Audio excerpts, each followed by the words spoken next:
Assalamualaikum warahmatullahi wabarakatuh. Waalaikumsalam warahmatullahi wabarakatuh. Innal hamdalillah nahmaduhu wa nasta'inuhu wa nastaghfiruh wa na'udzu billahi min syururi anfusina wa min sayyiati a'malina may yahdihillahu fala mudhillalah wa may yudlil fala hadiyalah. Asyhadu an la ilaha illallah wahdahu la syarikalah wa asyhadu anna Muhammadan abduhu wa rasuluh.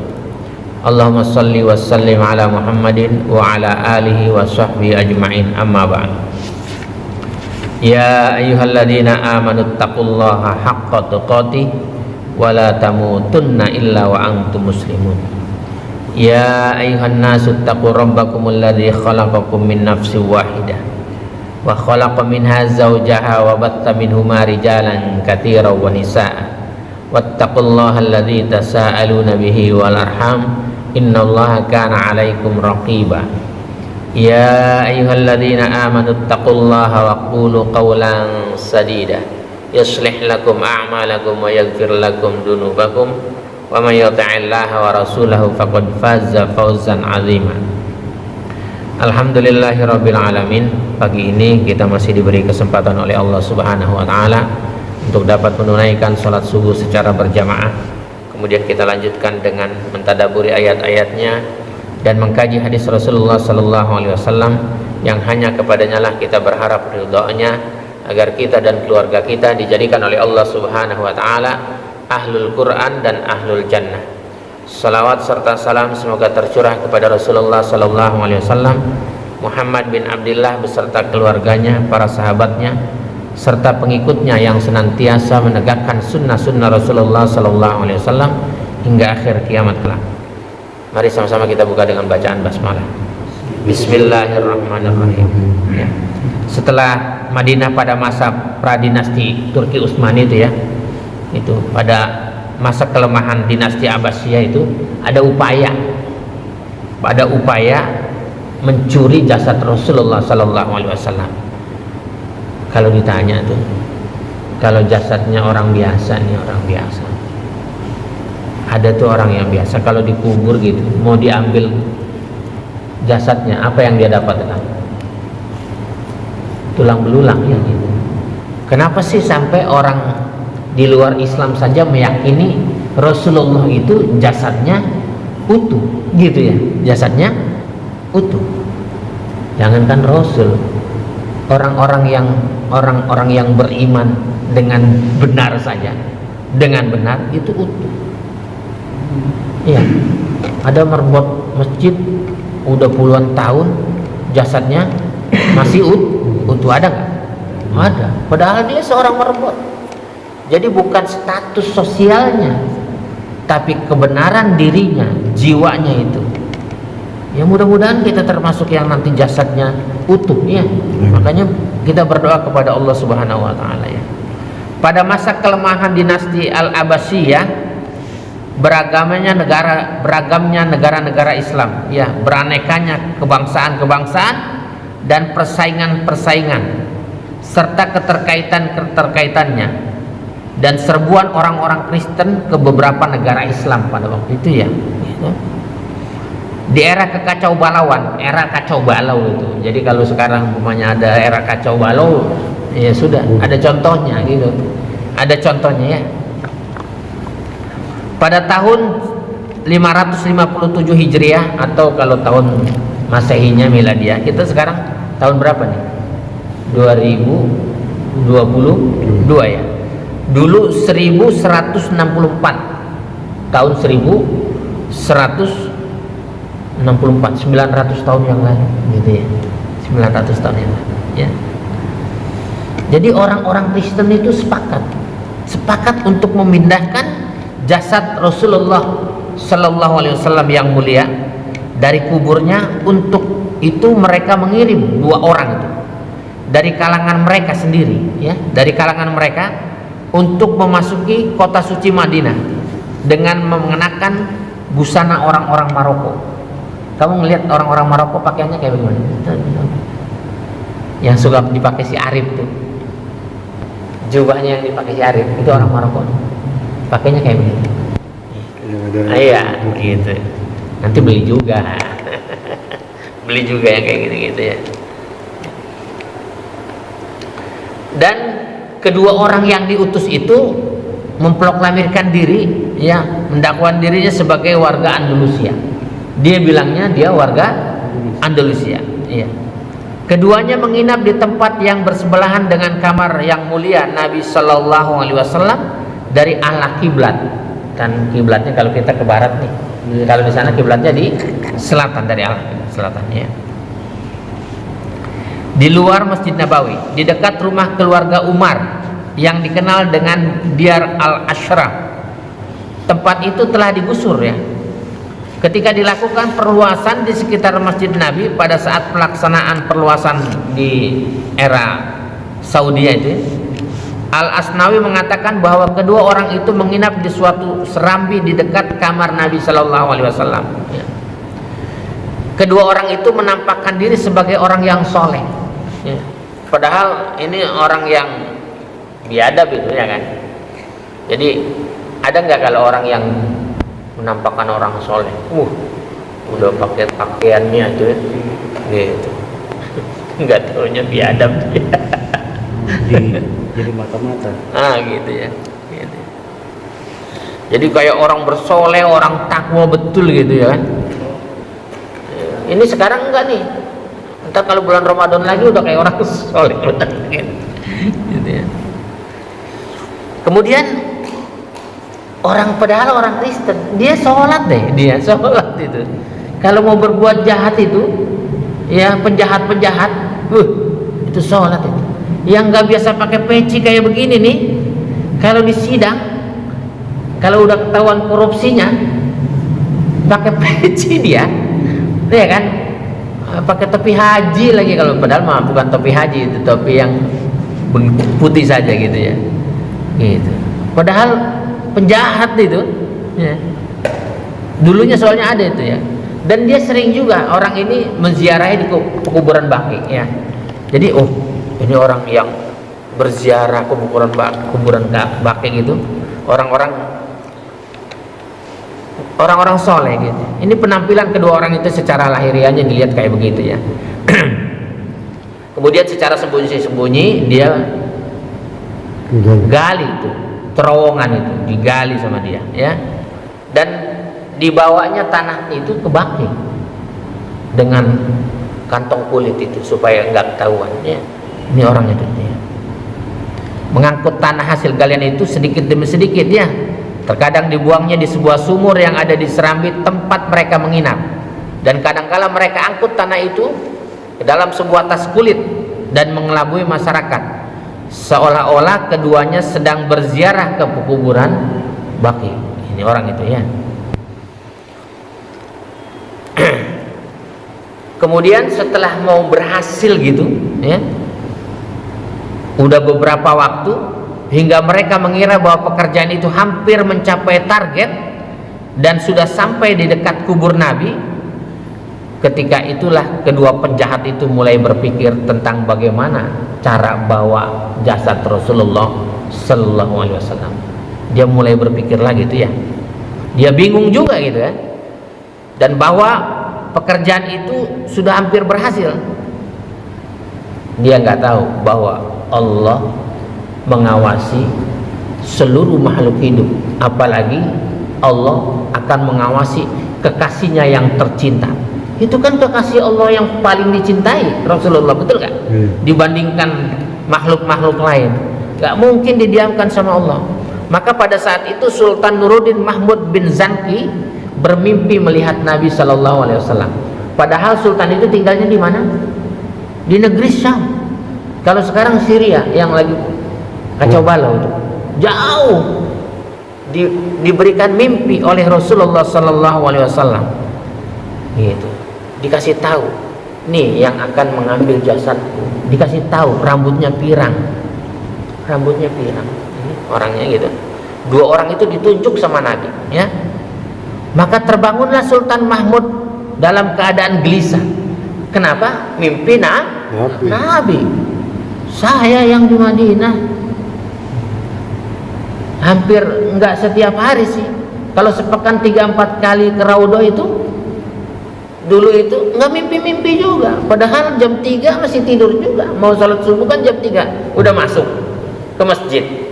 Subuh nggak mimpi sampai sekarang nggak mimpi.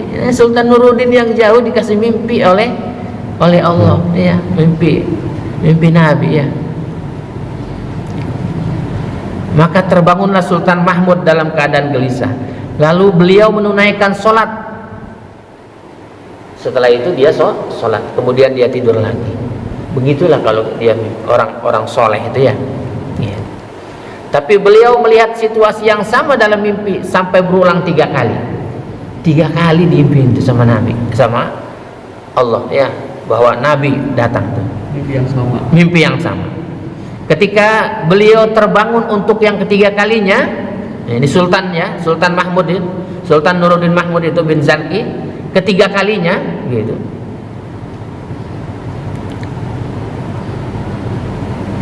Beliau memanggil menterinya yang bernama Jamaluddin Al-Muwassalai. Nama menterinya Jamaluddin, ya. Seorang menteri yang berwawasan luas. Memang kalau orang pinter milih juga orang pinter, gitu. Kalau orang bodoh milihnya ya orang bodoh, gitu, ya. Gitu. Menterinya itu berwawasan luas, religius, dan suka merendahkan diri. Jadi orang pinter itu gitu, tawadhu, gitu, nggak songong, gitu. Udah bodoh songong itu akhlaknya nggak bener itu, ya kan. Jadi kalau dibilangin yang nggak punya adab, nggak punya akhlak, udah bodoh songong, gitu. Udah nggak ngerti, juz 30 aja nggak hafal, pengen jadi imam. Sementara di belakang ada orang yang berjuz-juz hafalannya, gitu. Udah mukanya muka menyeramkan, gitu, ya kan. Ya. Menteri itu mengatakan kepada Sultan Mahmud, ya, dinasehatin tuh, seorang sultan dinasehati oleh menteri. Ini ada satu kejadian di Madinah Al-Munawwarah. Pergilah sekarang ke Madinah dan jangan bicarakan apa yang kau lihat dalam mimpimu itu kepada siapapun. Sultannya suruh berangkat saat itu juga. Kebayang, masih malam tuh, keadaannya masih malam, habis mimpi.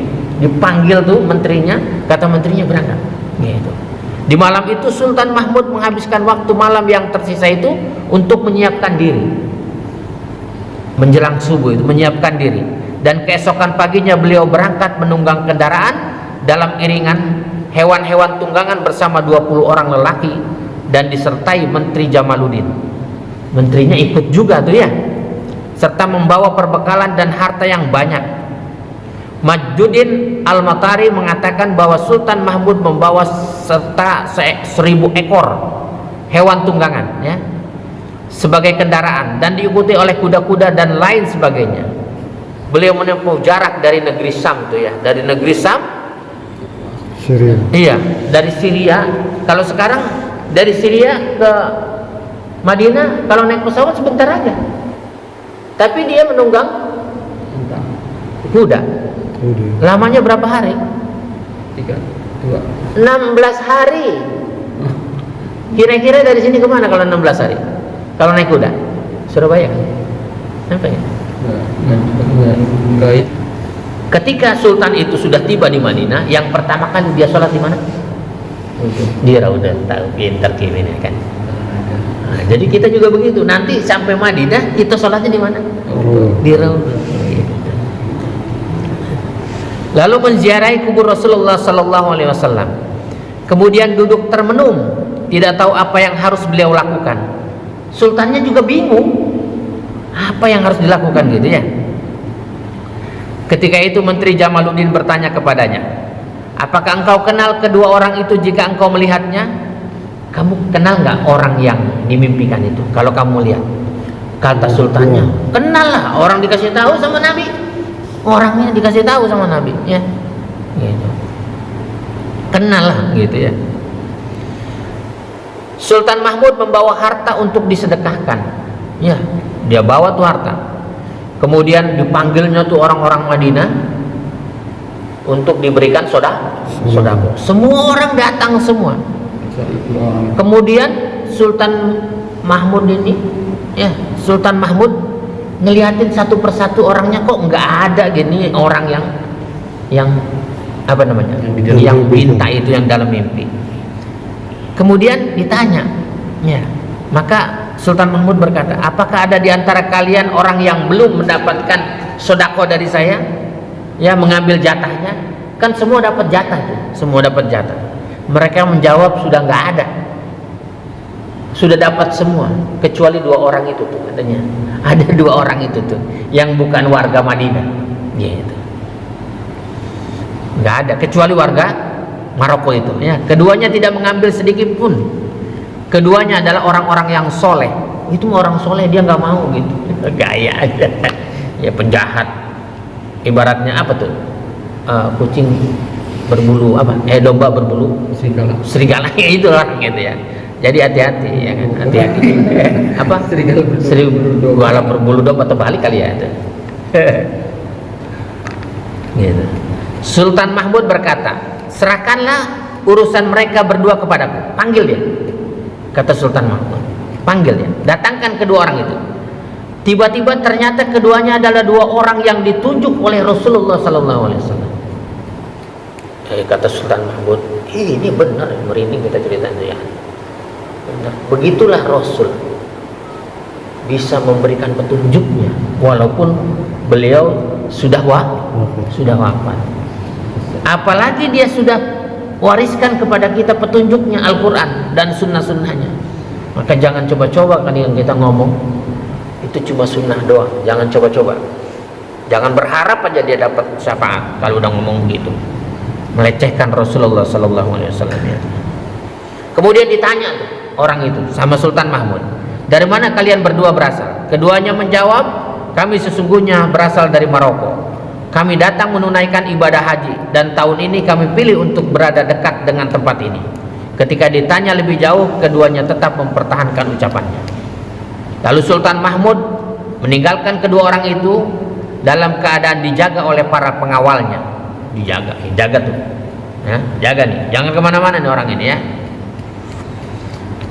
Lalu beliau pergi ke tempat penginapan mereka di Serambi serta beberapa penduduk Madinah. Cek rumahnya, dicek. Itu orang lagi dipegang itu, dijaga itu, ya, dicek sama Sultan Mahmud, ya. Di tempat itu mereka menemukan harta yang banyak, 2 mushaf Al-Quran, buku-buku di atas rak, dan mereka tidak menemukan sesuatu yang lain. Sultan Mahmud mengelilingi tempat itu, dan di saat itulah Allah Subhanahu wa Ta'ala memberikan ilham. Rasul yang nunjuk mukanya, Allah yang memberikan ilham, gitu. Jadi karena Rasul sudah wafat, nggak ada lagi wahyu, yang ada ilham, ya. Jadi inspirasi, ya, ilham itu inspirasi. Jadi Allah memberikan ilham atau inspirasi kepada Sultan Nuruddin Mahmud sehingga beliau mengangkat sebuah tikar penutup yang ada di tempat itu. Diangkat tikarnya sama Sultan Mahmud, ya. Sehingga beliau, maka dijumpainya sebilah papan di bawahnya, lalu beliau mengangkat papan itu dan beliau dapati terowongan yang digali dan menuju ke kamar yang mulia Rasulullah SAW. Menembus pondasi dinding masjid, tercenganglah penduduk Madinah karena semuanya mereka mengira bahwa kedua orang itu adalah orang yang soleh, padahal orang yang biadab, gitu ya kan, gitu ya. Kemudian Sultan Mahmud memukul keras-keras kedua orang itu sehingga akhirnya keduanya mengaku bahwa mereka sebenarnya adalah beragama Kristen. Jadi yang nyolong orang Kristen dulu, ya. Keduanya diutus oleh raja-raja Kristen dalam busana jamaah haji Maroko dan membiayainya dengan dana amat besar serta memerintahkan mereka untuk melakukan kelicikan guna mengeluarkan jasad yang mulia Rasulullah SAW dari kuburnya untuk kemudian diangkut ke negeri mereka. Ketika perbuatan mereka berdua itu terbongkar dan keduanya mengakui kejahatan yang mereka lakukan, maka Sultan Mahmud memerintahkan untuk memenggal leher orang itu. Mereka, jadi keduanya dipenggal oleh Sultan Mahmud Nuruddin itu ya, di dekat jendela di sebelah timur kamar yang mulia Nabi Sallallahu Alaihi Wasallam. Kemudian di sore harinya jasad kedua penjahat itu dibakar. Begitu tuh. Itu kalau sudah jadi penjahat terhadap Nabi. Makanya jangan coba-coba tuh. Ya. Ini orang yang bukan agama Islam saja, ketika dia jadi penjahat terhadap Nabi, dipenggal dan dibakar.